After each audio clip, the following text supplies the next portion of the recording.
حضرت فضیل بن ایاز بہت بڑے بزرگ گزرے. جوانی کا زمانہ تھا تو ایک خاتون سے آشنائی ہو گئی، محبت کا ربط قائم ہو گیا. تو ظاہرہ جوانی مستانی ہوتی ہے اور جنون کا ایک شعبہ کہا گیا ہے جوانی کو، اور پھر دل میں اس طرح کے رجحان پیدا ہو جائیں تو پھر وہ جنون کئی گنا بڑھ جاتا ہے. تو اس کے ساتھ وقت طے کیا اور اس کے ملنے کے لیے بے تابی کے ساتھ ان گھڑیوں کا، ان لمحوں کا انتظار کرنے لگے. خیر جب وہ وقت آیا تو اس کے گھر کی طرف چلے اور اس کے گھر کی دیوار پھلانگنے لگے تھے کہ ساتھ والے مکان سے کسی قاری قرآن کی تلاوت کی آواز کانوں میں پڑی. اور وہ پڑھ کیا رہا تھا، الم یان للذین آمنوا ان تخشع قلوبهم لذکر اللہ وما نزل من الحق. کیا اہل ایمان پہ وہ وقت نہیں آیا کہ ان کے دل اللہ کے ذکر اور اللہ کی یاد، اس کی محبت میں تڑپ اٹھیں اور وہ خوف خدا میں مبتلا ہو، اور جو نازل ہوا قرآن، اس قرآن کی محبت میں اس کے دل میں خشیت پیدا ہو. بس یہ کانوں میں پڑنے کی دیر تھی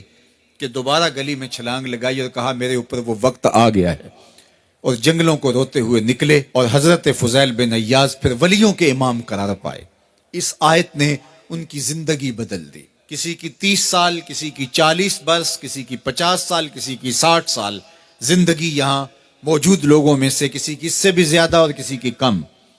اس آیت کریمہ کو ذرا اپنے اوپر وارد کریں تو اللہ ہمیں نصیب کر دے کہ ہمارے دل تیرے خوف سے کانپ اٹھے اور تیری خشیت سے ہمارے دل لرز اٹھیں، اور قرآن کے ساتھ ہمارا ربط مضبوط اور مستحکم ہو جائے، اور ہم یہ اقرار کرتے ہوئے تیرے حضور حاضر ہو جائیں، مالک وہ وقت آ گیا ہے کہ ہمارے دل تیری یاد سے، تیری محبت سے، تیرے پیار سے مالا مال ہو گئے، اور اپنی باقی زندگی ہم تیرے پیار میں، تیری محبت میں اور تیری یاد میں بسر کریں گے.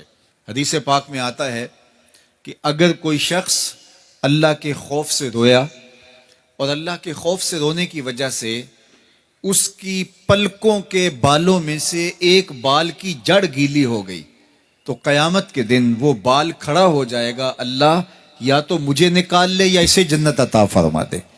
تو اللہ جل شانہ اس بال کو تو آنکھ سے نہیں نوچے گا، بلکہ اس شخص کو اللہ جنت عطا فرما دے گا. اللہ اکبر. گناہگار کی آنکھ کا پانی اللہ کے غصے کی آگ کو ٹھنڈا کر دیتا ہے. اس لیے ہمیں رونے کا کہا گیا، فَلْيَضْحَكُوا قَلِيلًا وَلْيَبْكُوا كَثِيرًا. اللہ اکبر. ارشاد فرمایا کہ تھوڑا ہنسا کرو، زیادہ رویا کرو. صحابہ کو ہنستے ہوئے دیکھا تو آقا کریم علیہ السلام نے فرمایا کہ تمہارے تک اللہ کی امان نہیں پہنچی اور تم ہنس رہے ہو. عرض کی حضور اس کا کفارہ؟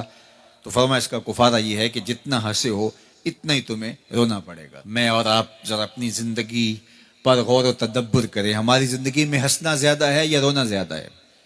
سویر سے لے کر شام تک کہے زیادہ ہیں، ٹھٹھے زیادہ ہیں، مذاق زیادہ ہیں، لطیفے زیادہ ہیں، یا عبرتیں زیادہ ہیں؟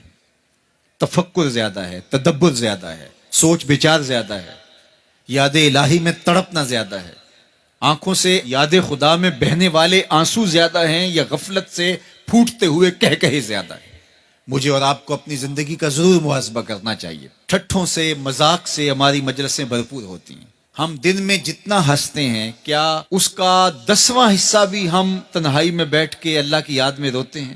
اگر ایسا ہے تو مبارک ہو، اور اگر ایسا نہیں ہے تو اللہ سے آنسو مانگو، اللہ سے درد مانگو، اس کی یاد میں رونا مانگو، اس کے ذکر میں تڑپنا مانگو، اس کی محبت میں بے تابیاں مانگو، آنسو مانگو، سسکیاں مانگو.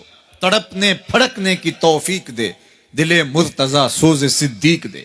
اس کے حضور عرض کرو کہ مالک ہمیں تڑپ دے، ہمیں سوز و گداز دے، ہمیں کیف و سرور کی دنیا نصیب فرما دے، ہماری آنکھوں کو آنسوؤں کا جمال عطا کر دے. اور اگر ہماری آنکھوں میں آنسو نہیں ہیں، ہمارے پاس کہے ہیں، کہتے ہیں جو ہنستا ہوا گناہ کرے گا وہ روتا ہوا جہنم میں جائے گا، اور جس نے یہاں دکھ سہے، تکلیفیں سہی، آلام سہے، اس کے بدلے میں اللہ تعالیٰ اس کو وہاں راحتیں عطا فرمائے گا. فرمایا کہ مومن کے پاؤں میں کانٹا بھی چبھے تو اللہ جل شانہ اس کا صلہ بھی اس کو قیامت کے دن عطا فرمائے گا. تو یہ جو تفکرات ہیں، یہ جو دکھ آتے ہیں، یہ جو تکلیفیں آتی ہیں، مصائب آتے ہیں، مشکلات آتی ہیں، اذیتیں ہمیں پہنچتی ہیں، تو اس پر صبر کرنا چاہیے اور اللہ کا شکر ادا کرنا چاہیے کہ ہم ان مصائب سے گزر رہے ہیں، ان مشکلوں سے گزر رہے ہیں. اور اگر کسی شخص کی زندگی میں دکھ ہے ہی نہیں، سکھ ہی سکھ ہیں، تو پھر وہ سمجھے کہ وہ فتنے میں مبتلا ہے. اس لیے زندگی کے اندر یہ آنے والی تکلیفیں، زندگی میں ملنے والے دکھ، اذیتیں، یہ اللہ تعالیٰ کی طرف سے ہمارے اوپر ایک انعام ہے، اور اللہ تعالیٰ جل شانہ اس کے بدلے میں ہمیں آخرت میں صلہ عطا فرمانے والا ہے. تو فرمایا رجل ذکر اللہ خالیا ففاضت عیناہ، وہ شخص جس نے تنہائی میں بیٹھ کے اللہ کا ذکر کیا، اللہ کو یاد کیا، اور پھر کیا ہوا؟ فرمایا اس کی آنکھوں سے آنسو ٹپکنے لگے. تو میرے اور آپ کے آقا و مولا نے فرمایا قیامت کے دن جب کوئی سایہ نہیں ہوگا، یاد الہی میں رونے والے کو اللہ اپنے عرش کا ٹھنڈا سایہ عطا فرما دے گا.